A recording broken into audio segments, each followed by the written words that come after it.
আমরা যতটুকু তদন্ত করেছি, আমরা ছাত্র জনতা ওখানে গিয়েছিলাম, আমরা তাদের কাছে গিয়ে জানতে চেয়েছি আপনাদের সমস্যা কোথায়, আপনারা আমাদেরকে শেয়ার করেন।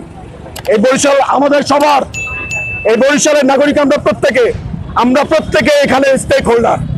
এই বরিশালের শেরেবাংলা মেডিকেল কলেজ হাসপাতালের সুবিধা অসুবিধা, সমস্যা এবং সম্ভাবনা জানার অধিকার আমাদের আছে।